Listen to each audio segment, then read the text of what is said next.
welcome to the People for It Leadership Podcast. I'm your host, Dr. Carol Parker Walsh. As an expert in transformational leadership and human development, and the creator of People for It Leadership, I'm here to help you create thriving, engaged teams and unstoppable leaders. In each episode, we'll explore the strategies and insights that will elevate your leadership impact and drive lasting results. Get ready for a transformative journey filled with actionable steps. Let's go. Welcome back to the podcast. I am so excited about my guest today because she spent her career proving that the most powerful kind of leadership doesn't always have to come with the biggest title. Nikki Freeney is the Vice President of Customer Success at MV Transportation, the largest privately owned passenger transportation company in North America, moving more than 110 million people every year. She started as a journalist, moved through government and crisis communications, and over 2 decades has helped grow MV from a small company into a billion-dollar industry leader. Along the way, she's become the trusted face between transit agencies, the communities they serve, and the riders who depend on them every single day. She was honored recently by the Conference of Minority Transportation Officials, COMTO, as one of the women who move the nation. And she now hosts the MV's own podcast, On the Move. And today we're going to talk about People for It leadership from inside one of the most people-dominant industries that there is, and what it means to lead through trust rather than title, and how an industry built on human connection is thinking about the age of AI. So, Nikki, I want to welcome you to the show. Thank you so much. I am excited to be here. Love the show. Have seen some of my friends and peers up here. So I feel honored to be a guest today. So thank you for having me. I'm so glad you're here because your background is very fascinating, and the work that you do, particularly because MV is a private organization, is such a different perspective that I hear from other places. So I'm really excited about the insights that you're going to share with us today. Yeah, I look forward to it. Yeah. So let's start with, the fact that you started your career as a journalist, moved through crisis communication and government affairs, I talked about, and then landed in transit. So when you look back, what was the through line through those careers that either prepared you for the work that you do in transit or led you to this organization and this work? I have always been fascinated by the intersection of people, information, and power, I guess. And decided as a child that I wanted to be a journalist. My grandmother, God bless her soul, she just passed away in March. Very close. I was very close to my grandmother. She used to tell my mom all the time, this girl is either going to be a lawyer, a journalist, or a mermaid, because I loved swimming, right? And did not want to go into law. Okay. Didn't want to do the standardized LSAT and all that kind of stuff, even though people have been trying to encourage me to go to law school. But I always loved talking and writing. And in the 7th grade, was chosen to be the 7th grade reporter for the newspaper. And it just expanded my mind in terms of what journalism really could do. And I've always been very pro-Black. I grew up in a very, very pro-Black family. And I realized that I was able to share the stories about growing up in, a predominantly Black neighborhood in a predominantly white city, right? I grew up in Orlando, Florida. Okay. And just wanted to tell the stories that I saw of children, right, that we were bused from our neighborhood to Robert E. Lee Elementary School, middle school, Wow. junior high at the time.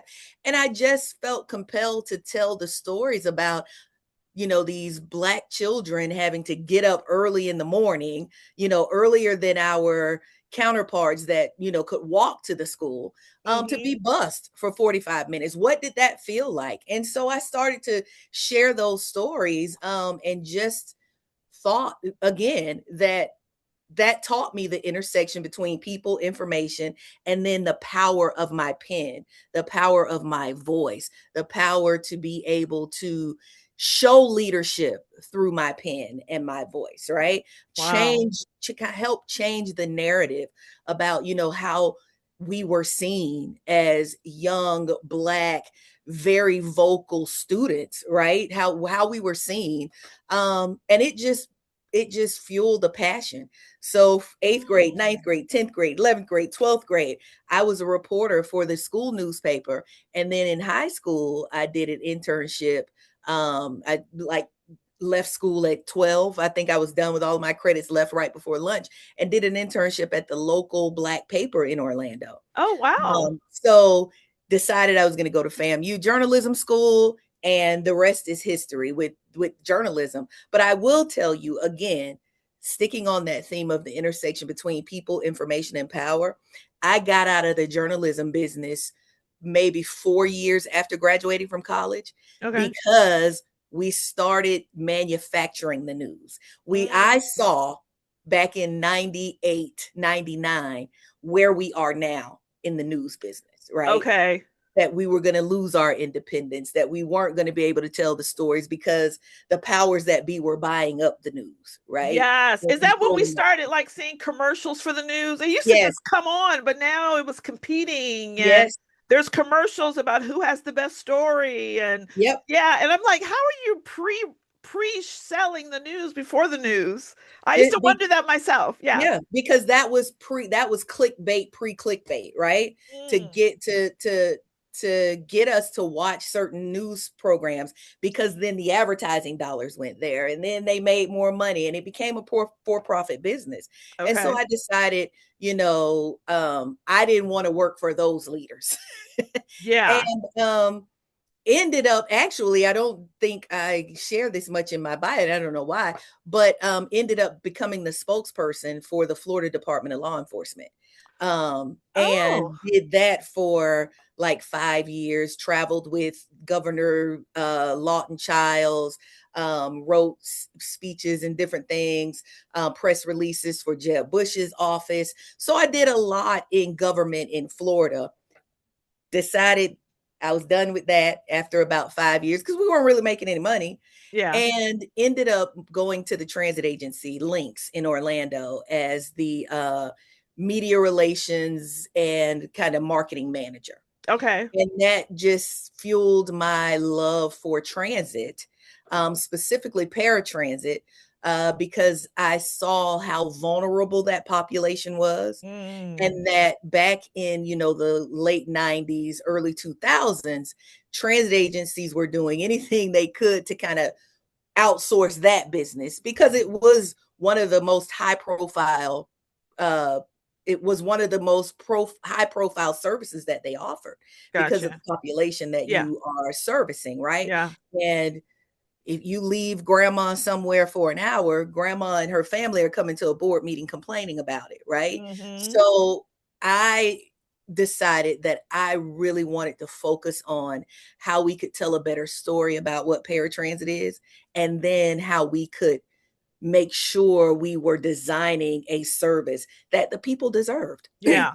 And Yeah. so just transitioned from journalism, government, being a spokeswoman, to continuing my communications journey, right? Without being a reporter, Yeah. but translating that to a communications career. Wow. I love that. And I love the intersection of people, information, and power. And I see the through line through that is that you're a storyteller Uh-huh. and like you say, using the power of the pen to tell the story to initiate change or betterment for, different populations and communities. And I can see Mhm. that as a through line. So you were at MV, you were also the VP for marketing communications, but now you're the VP for customer success. So Yes. why that transition? Knowing So that that's your background and telling the story, how are you bringing that into this new role? so it's a hybrid, right? Because Okay. MD still, a lot of our general managers, our regional vice presidents, and frankly a lot of our executive team really still rely on me from a communications aspect, even though we have a PR and marketing team. I kind of created the role at MV when I joined back in 2001. So Okay. I joined in 2004. And so people kind of still see me in that capacity. Gotcha. And why I'm no longer in that capacity is I actually left MV back in 2011. Okay.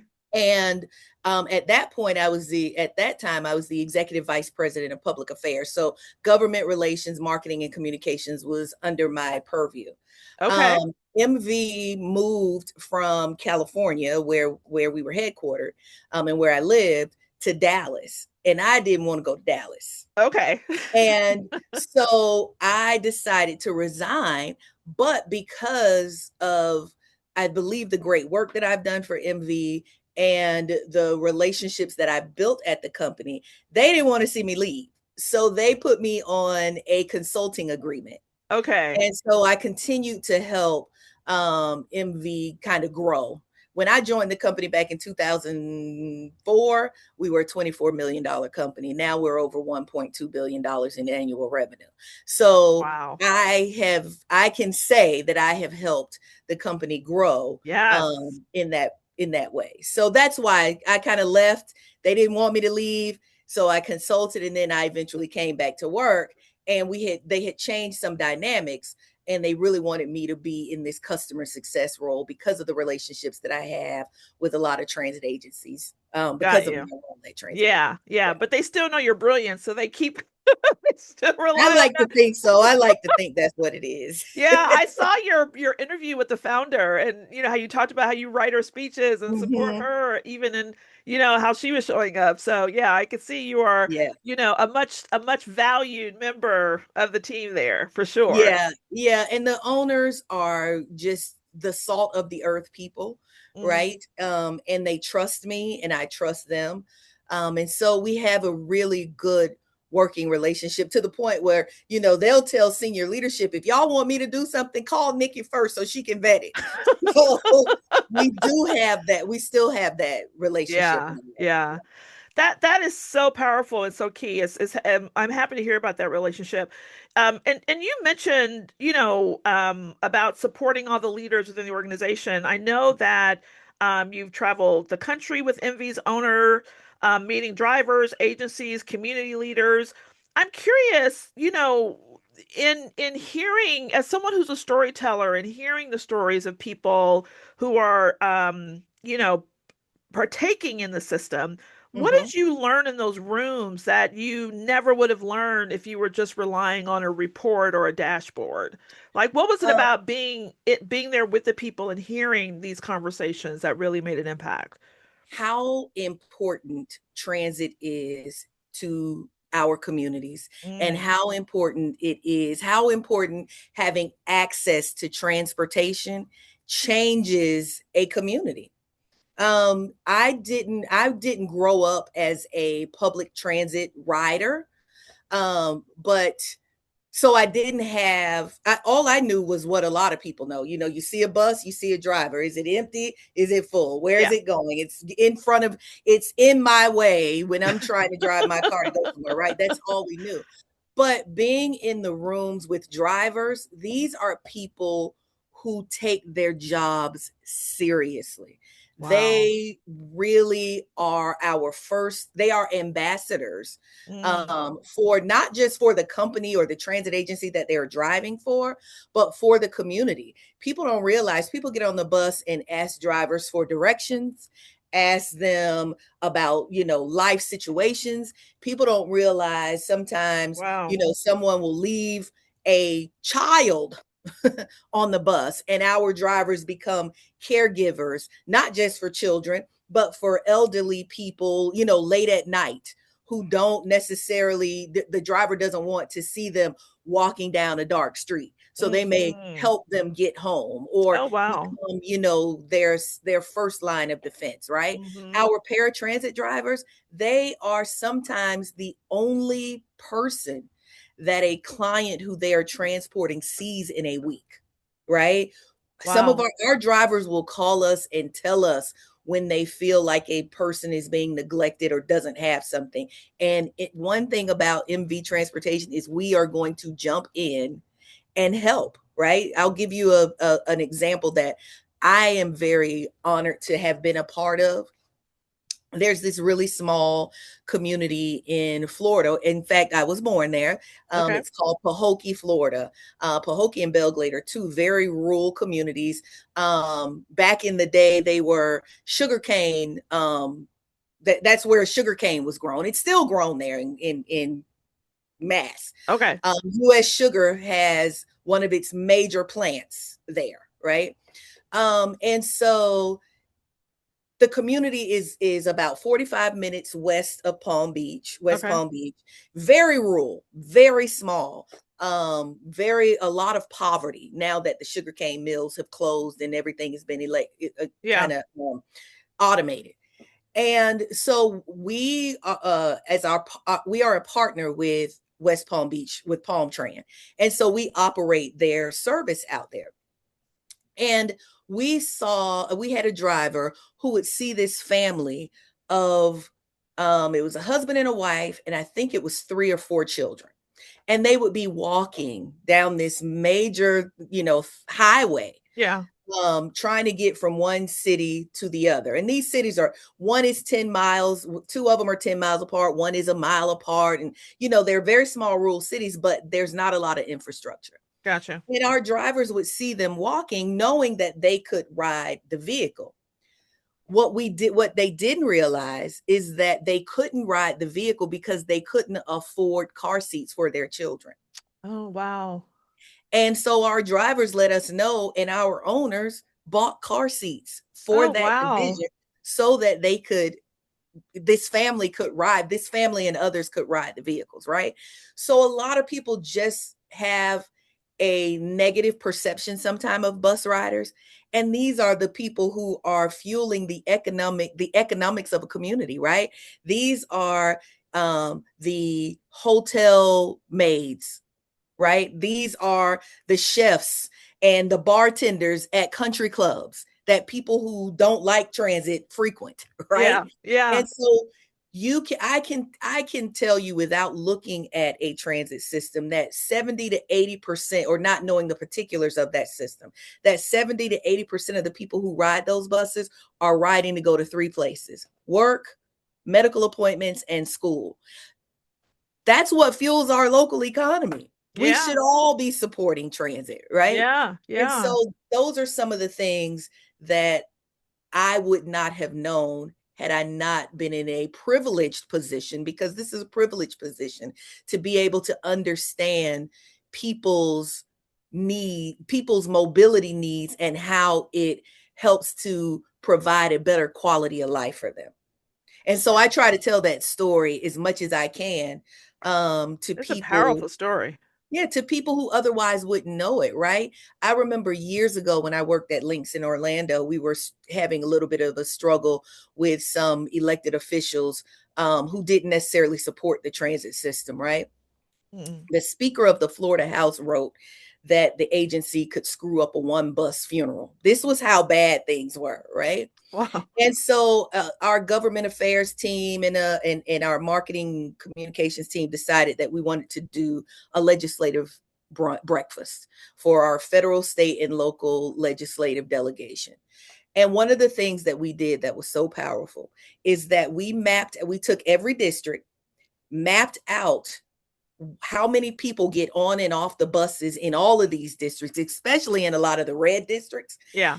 Those elected officials were shocked at how many people lived in their districts that ride the bus, that depend on the bus. Yeah. A hotelier in Orlando, a billionaire, just passed away not too long, a couple of years ago.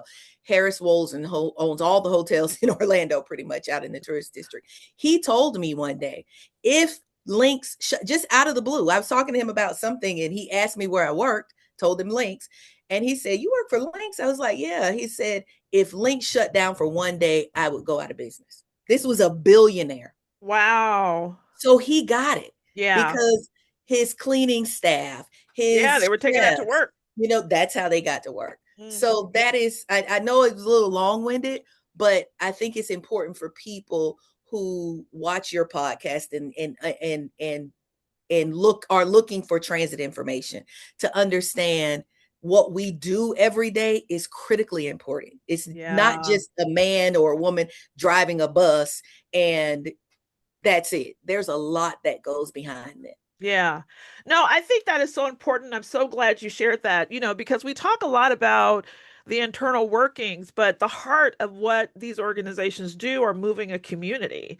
And, Absolutely. one of the things I kind of feel vicariously what I love supporting and doing work in transit organizations is because I feel like I'm also giving back to the community because if I can help Absolutely. them be better, the service that they'll provide in the community would be amazing. I Right. remember I wasn't a big, and I still like where we're at in Southwest Washington. I tend to Mhm. drive more, but I had a massive car accident and I needed paratransit. I needed to be Mhm. taken because I couldn't drive, Uh-huh. and people really couldn't position me to drive. I had to stay in a wheelchair because Mhm. it was a bad accident, and I had to be brought to my doctor's appointments. I had to be taken back and forth to my PT appointments for Mhm. months. And it Yeah. was because of the ability, because that was available to That me was available to you. that I Yeah. was able to do that, that I didn't have to go into a nursing home Yeah. because Exactly. how else would I get that kind of service? They weren't coming to my house to do it. Right. So the service that they provide to the community, and that's just a small piece of the Right. what you were talking about, just to get to work, to get to school, to Mhm. and everything else that it does is powerful. And I Mhm. love that you shared that.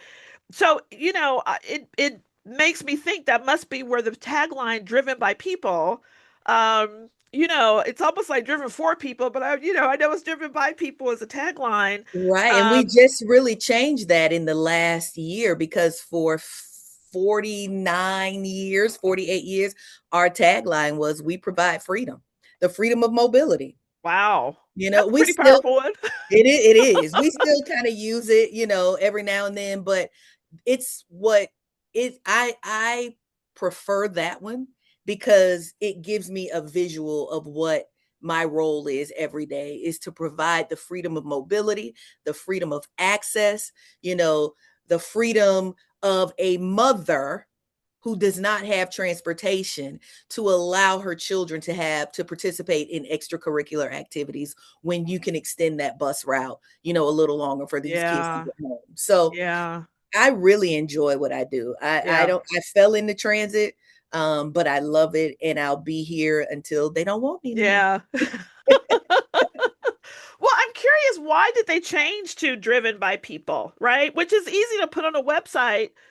But how are you all living that, with a 20,000 employee group, and why did you make the change? I'm curious. I'm not 100% sure why we made the change. I'll be Okay. honest with you. But I do understand it because we are driven, we are people, we are a lot of people don't understand that we are just regular people behind this machine that is driving the economy, that is driving that is moving millions of people every year. So we drive people and the company is driven by people. I'm not Yeah. sure though why we changed it. I need to ask. I just Yeah. Well, it caught my eyes as we're a People for a Leadership podcast. I was like, that's really cool. Like yeah. driven by people. And I was just curious, like, how did that, not only where that came from, but how does that, on a regular Tuesday, what does that look like, right? I Mhm, know what it looks like, in terms of the actual drivers who are doing it, mhm. but what does that mean behind the scenes in terms of like your work and other people's work who are creating the conditions for these people Yeah. to be able to be, driven by people? Mhm. Well, for one thing about MV, and I can say this with all honesty, we are one big family, Mm, right? We are always, everybody is always looking out for each other, and our drivers are the most important people in this organization. And when you are onboarded into this company, that is the first thing that you learn. You are here. You might have an executive title. You might be a vice president. You might be the chief information officer, but you are no more important than the driver on the street. And your job is to make their job easier and more satisfying so that they can do the work that pays all of us. Yeah. We eat because of those people, Yeah. right, that are driving the buses. So MV is very much a family oriented. We argue like brothers and sisters, husbands and wives, but at the end of the day, it's because we understand the mission that we are all privileged and blessed enough. And that is driven in us, that we are privileged and blessed enough to be in the positions that we are in. And I don't mean to be an executive or to be making whatever, salaries we're making. I'm talking about to be in a position, we're privileged to be in a position to help other people, to Yeah. make sure other people's quality of life is as good as it can be because Yeah. we're offering those services to them, those transportation services. So, Yeah. No, I love that. And it's what's interesting is that the last After Workforce Summit, I mhm. actually sat on a panel with Chris Kibbe, your CIO. Uh-huh.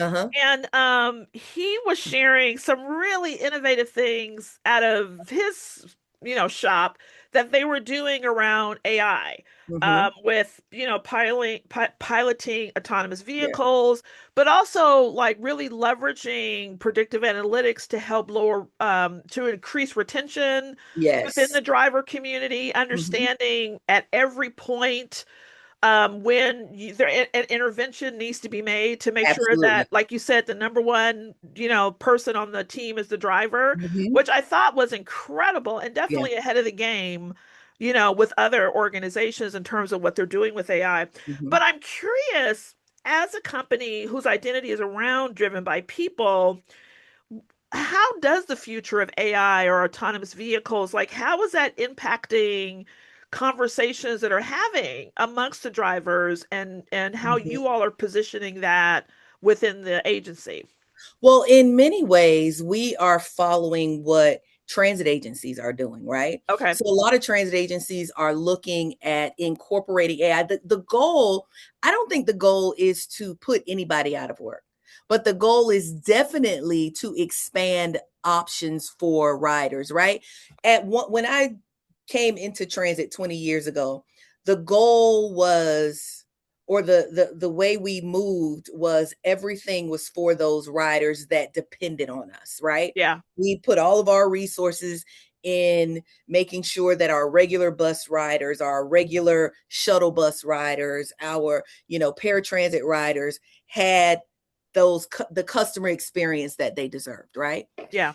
Uber came in and really transformed and disrupted transportation, Yeah. not just public transit, but transportation in general, right? And what we started to see, especially as transit agencies started to incorporate Uber into some of their services. For instance, paratransit. Sometimes a paratransit vehicle is late because you have a dialysis patient who you picked up, or you're there to pick up, they're not ready because they may, be bleeding. So that is going to make the next trips late. Yeah. So we may send an Uber vehicle to pick them up, right? Okay. And that paratransit rider is saying, Uber worked for me here. It could work for me here, or it could work for a passenger that is not necessarily transit dependent. And Hmm. so transit agencies started seeing that you could increase your ridership to a certain extent, get new riders by providing this new technology. And Yeah. so I think MV is really just keeping up with that trend or understanding the trend and what's coming down the pike and then building resources and software and applications around enhancing what transit agencies are already doing. Yeah. And um yeah, oh, go ahead. I was just going to say I completely agree with that. I'm of the school that AI is an exceptional tool to augment, but Hmm. not to replace. Right. Right. But I definitely know that people have a fear around it because there's Hmm. still some confusion or lack of understanding. And I'm sure a lot of that comes even like from your role, right? Like how are you storing Right. what AI means, and like you said, keeping up with the other transit agencies. But what does it mean in your organization? And I'm just curious if you've been tasked with how are as you roll out different things or look Uh-huh. at different augmentation with AI as other agencies are doing it. How are you telling the story and keeping the people to understand that it's still people? Yeah. But we're leveraging and supporting you with it and dealing with Yeah. the fears and all that kind of stuff around it. And it is challenging sometimes, right? Because even the transit agencies who are rolling it out, in some aspects, some of them are very cautious. The unions are like, how is this going to affect us? And so again, we're really kind of following the lead of transit agencies. But when we know that they're like, Chris Kibbe is amazing. I've worked with a lot of IT people at MV over the years, and Chris and his team just have come in with a fresh new perspective on how we can enhance transit by using some of these new technologies that are available to us. And so when we hear that a transit agency is having high turnover, we want to be able to build an AI component that allows you to, like you heard Chris say, allows you to say, hey, this person interviewed well, but may not work out because of, right? Yeah. And not using that tool, being very cautious of not using that tool to eliminate people, Yes. right? Yeah. But absolutely using it to analyze whether or not this person is going to be able to meet the standards that we've set forth, right? Yeah. And so we're rolling out, when we come out, when our IT team comes out with new applications, then our team, the customer success team, is provided with that information. We analyze it. In fact, I just got off of a call with Chris's team right before this call, where they were sharing some new information and ideas. And then we, in turn, go out and roll that out to our clients to see if it's something that they want. A lot of times we'll do a pilot to see if this is something that they want, right? We've used Yeah. AI to help with scheduling. We've used it again to help with hiring. We've used it to help us better understand what our employees need. Like, Hmm. can we provide better benefits based on something that we researched using AI in our industry? So Yeah. I have a love-hate relationship with AI. And I think the hate part of it really comes from the lack of regulation, right? At some Yeah. point, our government has got to start regulating what we can and can't do with it. And I Yeah. think once that happens, um, people will not have as much fear Yeah. around it as they do. Yeah. And the other part of it is, I'm a writer naturally, always have been, and I hate getting accused of using AI because other people can't write doesn't mean that I can't write, Right. right? Right. But that's the other hate. But I actually do. It has opened I love history, so it has helped me expand my knowledge on a lot of historical Yeah. research that I do. Yeah. No, I think that's great. Like I said, it's a great tool to augment, but Hmm. never as a replacement. And when I've talked to organizations around like AI readiness or rolling it out from a people perspective, not the tech perspective, and this is what I was sharing on the panel. And I Hmm. think what you talked about in terms of information and storytelling is so powerful because I always say you need framing. You have to Right, frame like why are you using it? What is it for? What does it mean right. for us? But also governance to your point. Like, so Absolutely. what are the guardrails around how Absolutely. we're going to use it so that we're decreasing fear and letting people know that it's a tool to help. But then the third piece is like, how are we going to evaluate it to make sure it's just working, right? Right. But the what you bring to the table to really frame the conversation and help bring people along with it to have that Hmm. openness, the transparency, the communication, a lot of organizations are missing that piece. They get Yeah. right to the tech or thinking about the kind of governance structure, but they don't have the conversation to say, let's Yeah. talk about it. Let's frame what we're using it for and tell the story about who we are with this new tool Yeah. that we're using. And I think that is indicative, and I hope nobody gets offended by this, but I think that is indicative sometimes of leaders not fully understanding how to include their communication staff in some of these decisions. I agree. Right? There are a lot of agencies and a lot of companies in general that don't elevate their communications leader to a senior leader staff or a senior leader position. They're not sitting at the table. And I can tell you, I have seen so many disasters that could have been like it never happened Yeah. if your communications person was sitting at the table. And I've had to fight in my career. I'll be honest, I've had to fight in my career over the years to get a seat at the table. But once I was at the table, they were like, we don't know why we didn't have you here in the first place. Right. Yeah. And we have to be honest. If I'm not comfortable with AI, I need to be in the if you're sending me out to talk about AI and I'm personally not comfortable with it, I'm the wrong messenger. So you should sit me down so we can have a conversation, a debate back and forth. And then at the end of the day, you're the boss. So I am going to go out and sell it. We're going to, Yeah. but give me the opportunity to ask the questions that I know the public or our clients or our drivers or the union are going to ask. And let's make Yes. sure we have answers, the appropriate answers for that. Yeah, yeah, 100%. And that brings up something else because you're not the CEO of the organization, but you've Mhm. helped move $250 million of business, and you're the trusted face in front of clients and communities. So, to your point, in fighting for getting that seat at the table, and now that they see you there, they're like, "Oh my goodness, where have you been in our lives?" Right? Mhm. How do you continue to lead and shape the company's direction from the seat that you're in? I have a unique position because I've been here and I was on the executive team. I think we have maybe 10 people on our executive team, and there's only one person that is on there that has been at the company as long as I have. Mm, And so because of the role that I've played, I was able to absorb a lot of information. And so, or I had access to a lot of information, I should say. And I kind of am the walking historian of the company a little bit.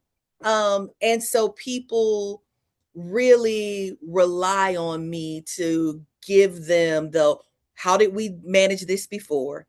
Is this going to work with these specific clients, or is this going to work for us as a company? And then how would you communicate that, help us communicate that? So I'm in a unique position where our marketing and communication team has a weekly call with me where we just talk about what they're planning to do and where they're moving, and I provide input in that. So I'm just in a unique position. Yeah. Yeah. Yeah. But I still think it's important. Sometimes people think they need a title to make a difference. No, you don't. Yes, and from what I hear from you, it's relationship is the longevity, it's the trust that you've built, the impact that you've made, that Yeah. allows you to have that level of influence and Yeah, work and with your I've never customers. been a person that has worried about the title. Listen, as long as you pay me what we agree, you go pay me every other Friday. You can call me anything, right? Just don't call me out my name, but you can give me any kind of title you want to give me. And I get that, I think, from my mom. My mom has never wanted to manage anybody, but has always been a leader everywhere she worked, right? Okay. And that is because we know our job. We know how to communicate with people. We know how to get people. One thing that is important in leadership, and I think it is important to share this, is that people genuinely have to like you to follow you. Yep. And if you have an unlikable CEO or an unlikable boss, you are just on that job to get your paycheck and to live your life that allows you to live your life, right? Yeah. Yeah. If people do not like you, you will never get the most out of them. And so you can be a leader with no title whatsoever, the newest person on the team. But if you are likable and you have great ideas, people are going to follow you. Yeah. And I will say that a lot of people growing up, I think our mothers and grandmothers and our aunts and uncles who are older than us, they would go to work, do your job, put your head down and go home. That is not the reality anymore. Yeah. You have got to engage. You have got to know people. I tell you, one of the ways that I am success, one of the reasons that I am successful, and I share this with people that I mentor, is when you meet people, be engaged with people, right? Mhm. I know clients whose mothers are in nursing homes. And so when I'm on the phone with them, I'm going to ask first, how is your mother? How is your son that was struggling in math when we talked last? How is he doing? Did you find that tutor that they, you Yeah. understand what I mean? Yeah. How is your husband? How are your children? When are they graduating? You genuinely have to like and understand people for people to do what you need them to do. Yeah. And I can't express that enough. People Yeah. have genuinely got to like you, and you've got to like the people that you work for. So it doesn't matter if you're the CEO or the janitor. If you are nice to people, there is nobody at MV, I don't think, that I can't get anything out of, Mm. because I am genuinely nice to people and I care about them and their families and their livelihoods. Yeah. Well, that's very well said. I mean, I always tell people they have a misunderstanding around leadership because it's really Mhm. not about you, it's about your people that you're leading, right? Absolutely. It's the people that at least you're trying to lead, right? And so leaning into understanding them and having a connection and relationship, even if for some people that's a struggle to do, you still want to make the effort and not say, "Oh, well, that's not my thing." Right. Because if you don't inspire, motivate, connect with, build relationships, or if people don't feel seen, heard, valued, and cared Mhm. about by you, you're right. They will shut down and you Yeah. get the best out of them for sure. And that's why a lot of these people don't understand these millennials and younger. They're like, my mom, when I left my job back in 98, 99, whenever I left the reporting business, and she knew I wanted to be a reporter my entire life, my mom was like, have you lost your mind? You kids are not loyal to these jobs. And I had to tell her, Mom, these jobs not loyal to us. We don't have pensions like you all had. Oh They yeah. will get rid of us in a heartbeat. We don't have unions like you all had. And so we have to move around. I would tell you, in 1993, 94, at the Career Placement Center at Florida A&M University, they told us, go on these jobs, stay 2 or 3 years, get the training and move, because they'll get rid of you real quick and bring in somebody else that's making more money than you. Keep moving until you get to the top. And my Wow. mom was shocked by that, Yeah. Oh yeah. Yeah. stunned. And so I think it's just important that people understand you can be a leader without a title. The think about it. The receptionist at the front desk knows everything and everybody. She Yes. is a leader in the company because she will let you in. She will let you in when you ain't supposed to be there, Right. right? Or keep you out. Or keep you out. You done lost your key card, you can't get in. If she don't like you, she gonna act like she don't see you buzzing in, right?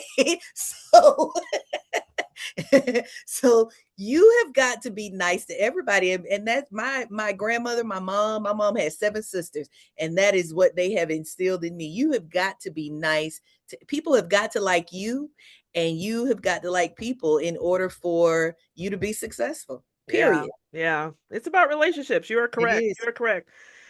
So, now you host the MV's own podcast on the move. Mhm. Was this your idea? What made you want to take the mic and tell the story, to get back? It Is it because you wanted to still get back in there? No, it wasn't because I wanted to get back in there. It was because we have so many great stories at MV. I Yeah. mean, we have been in business 51 years, and we have the quintessential American story, right? A husband and a wife, or they met at the post office. They worked in the post office here in California, met at the post office, decided to get married, bought a vehicle, and started running service, picking people up in San Francisco. And they're an interracial couple, a Black woman and a white husband. And they, started this business in San Francisco with 1 van and 3 employees. And the Wow. amount of just over the 22 years I've been at MV, gosh, I can't believe I've been here that long. But the 22 years that I have been here, just some of the amazing things that we have done and some of the amazing applications and software that we have created that people don't know about. I just thought it was important to share that story. And our new CEO, he's been here 3 years now, but he calls it the new MV because he's done some innovative things. He's really Yeah. brought on some great technology and some great people, some really smart people from all different industries. And we call it the new MV. And so internally. Yeah. And so I just thought it was important to share to, what we're doing, what we've done and what we're doing. And that was a great way to do it. That is so great. Yeah, continuing that storytelling and making sure the legacy is, you're right, because the stories you shared just in this time that we've been together have been Mhm, really impactful and I think mhm, inspiring for anybody who will listen to it to mhm. hear. And so what a great thing for even, your employees and everyone there to hear all of these stories so they know what they're a part Yes. of and know what the community and the legacy that they're continuing on. So And I then think, whenever they find out, whenever new employees find out about the story and that Alex and Faison were actually the first driver and the dispatcher. When I joined this company, I I would walk into a division and Alex would be dispatching and would wow. have on a uniform. And I thought, this is amazing. This is Yeah. the owner of the company. And when people hear that work here, it really they buy into the story because they know that the owners understand what their job is and what they are going through, right? Yeah. Um, and it's just it really is a blessing to be a part of this company. It Yeah. really is. It has I have seen MV change so many lives. Yeah. I mean, I think that is so powerful to have people not just show up thinking they're doing a job, but really have a connection to the Mhm, purpose and the history and the legacy and the impact that's having. Because mhm. we all want to feel like what we're doing has some value Matters. and some purpose and that it matters. Yes. Right. And you're creating that, through having the podcast and through sharing this information and letting them know that the owner was wearing a uniform dispatching that Mhm, everybody is committed to the work and to mhm. the purpose of the organization and that no job is too big or too small for Yeah. anybody to do. I love And I'll that. tell you, before he retired, Alex, the other owner, before he retired, he sent a birthday card to every single person in the company on their birthday every year. Wow. Every a personal one where he wrote a personal message and signed his name. I remember going to HR, getting the list and giving it to him, every like a few Yeah. couple of months, giving it to, and he literally sat in his office with a box of cards and wrote it out. And I said, can we get you a stamp that's just your name? He's like, no. And then maybe like 10 years later, he's like, I think that stamp will come in here. And he only used it to stamp his name, but he wrote out he wrote out a Wow. message in every card. Yeah, Wow. yeah. Wow. Yeah. Just an amazing company to work for. Yeah. Yeah. Those stories definitely need to be told. Mhm, So, say someone listening is, three or four titles below where they want to be. And I know you already talked about like the power of, relationships and leadership, but what would you tell them about building the kind of trust and influence that eventually, can move a $250 million?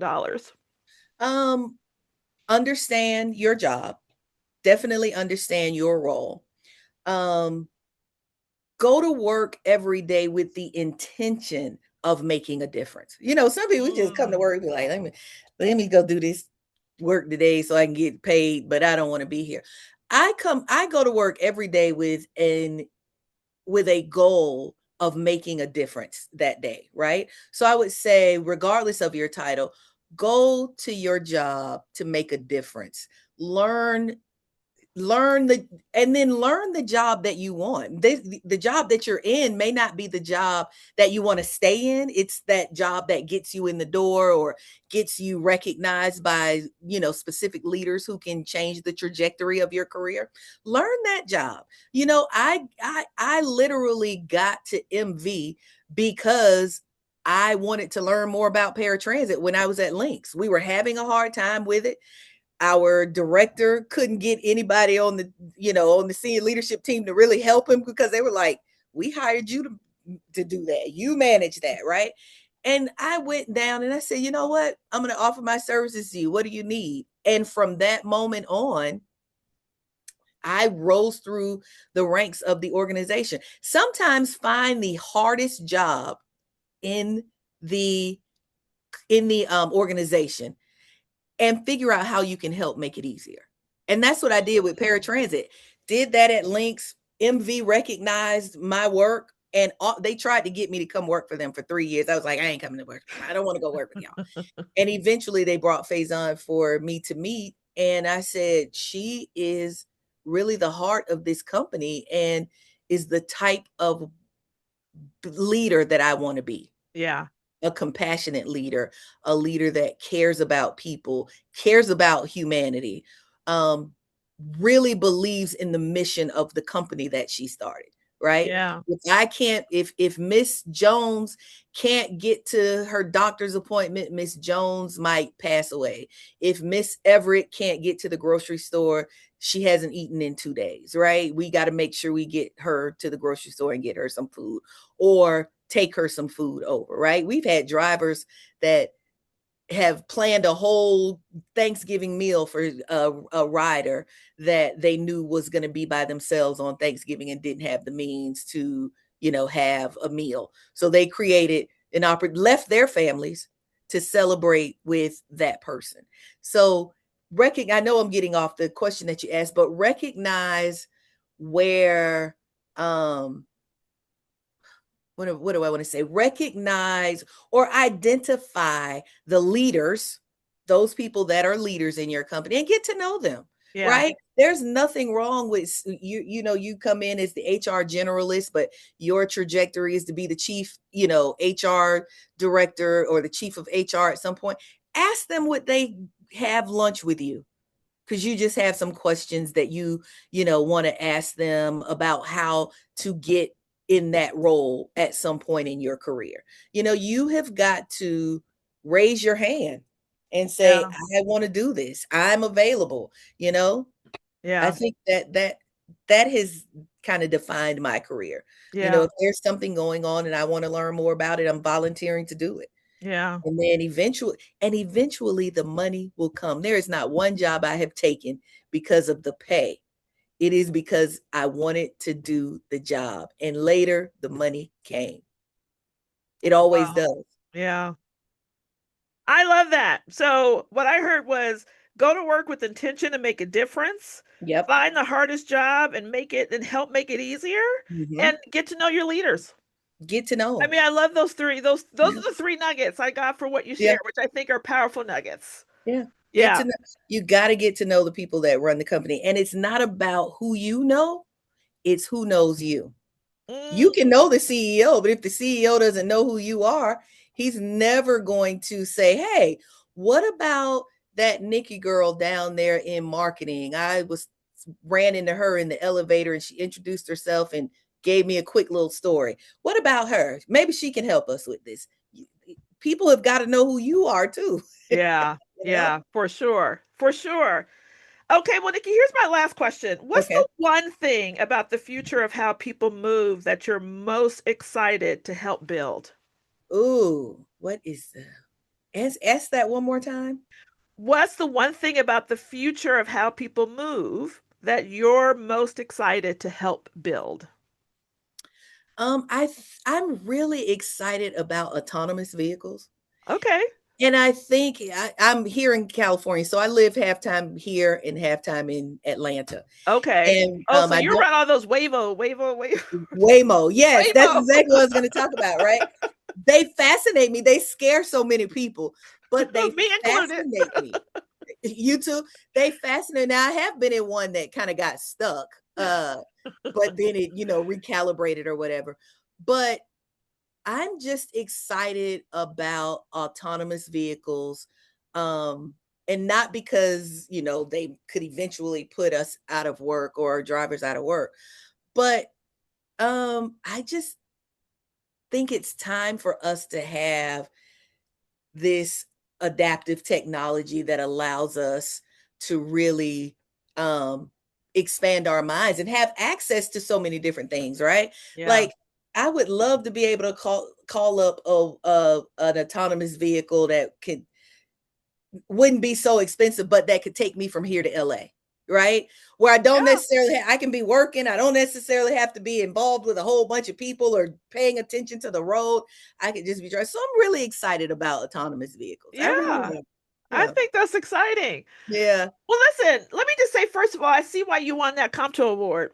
Oh, thank you. I appreciate that. I sometimes feel like I'm just rambling, but I appreciate that. No, Thank I you. mean, your how you see organizations. I mean, one of the things, like I said, for me foundationally is always, our motto is that when people thrive, organizational success is inevitable. And from Mhm. everything I hear you talk about, it really is a people-centered focus. It's Yeah. around making an impact, giving to the organization, supporting the key people who are making the organization run, telling their stories, giving them information. There's so many things that you shared Mhm. that I think are so foundational to leadership and our organizations to think about really creating an ecosystem and a Yeah. culture that supports their people. So, Mhm. and it sounds like, and the numbers don't lie in terms of No, where it was when you came in no, and where it is no. now. So clearly, something's working. Yeah, I think you know what's working? I think MV looks at everybody's judgment before they look at our technical skills, and it gives all of us the opportunity to have a voice in things that Yeah, we may not, I'm not skilled in planning, but if I can tell you that the way you're planning this route is actually going to affect all of the people in this community because of now we planning and communications are working together to deliver a service that's going to benefit the people we are building this service for. yeah, And so I think I've been able to, just like a lot of people in this company, have been able to do a lot of different things because they trust the judgment and understand that the way that they have onboarded us into the company, they understand that our judgment is based on what is best for the yeah, company. yeah. Yeah. Well, as you talked, it just went right back to what you shared initially, which was people, information, and power, Yeah. right? You have the That's it. information, you help your people, and then you have the power to be able to really support that, which is, Absolutely. I love the through line that has just Mhm. carried you through your career. I So, yeah, appreciate that. Yeah, yeah, it's been a fun career. I can't believe I've been out of college as long as I've been out of college. I thought about it the other day and I'm like, I'm actually like a senior now. I'm middle age now, right? The career has gone so yeah. fast. No, I know. I think about that too. I think about Yeah. that too. Yeah, for sure. Yeah, I came out in the 80s in college, so I Mhm. Yeah. so. I graduated in 94. So yeah, it's Yeah, been yeah, 32 years. That's a long time. I'm like, yeah, wow. But I have enjoyed every job that I have had because they yeah, didn't feel like jobs. It felt like I was going to, you know, going with family to make a difference in somebody else's life. yeah. And that And is that's so what matters. powerful. Yeah, Mhm, that is so powerful. That viewpoint, that perspective mhm. of the work you do, I know this is why you make such an impact in the work that you have been doing, I and definitely appreciate for that. MV Transportation. Yeah, Thank you so much. I appreciate it. I do yeah. love my job and I love the company that I work for. Yeah. Awesome. Well, listen, thank you so much for this. I appreciate you being a guest on the podcast. What you shared definitely, to me, proves that leadership isn't just about a title on the door, but it's about trust that you build in every room you walk into, as you shared. You've shown what it looks like to move an entire industry forward by keeping people at the center. And that's the heart of our People for It leadership. So, to everyone listening, you can follow Nikki's work at MV Transportation and hear more about her on the Move podcast, and I'll make sure to drop links to everything in our show notes. And if today's conversation sparked any ideas, please share it with another leader who needs to hear this, to hear new insights and new ways of thinking about how they show up and how they support their organization to be people forward, right? Because influence is much bigger than a title. So I want to thank you again for joining me. And until next time, keep leading people forward. And I'll see you soon. Thanks for tuning in to the People Forward Leadership Podcast. If you're ready to implement the insights and strategies shared in today's episode, schedule a call with our team to explore how we can help you drive talent retention, boost engagement, and develop extraordinary people forward leaders in your organization. Plus, be sure to visit our website to access additional resources that will support your growth goals. Until next time, keep leading your people with purpose and confidence. And remember, when your people thrive, organizational success is inevitable.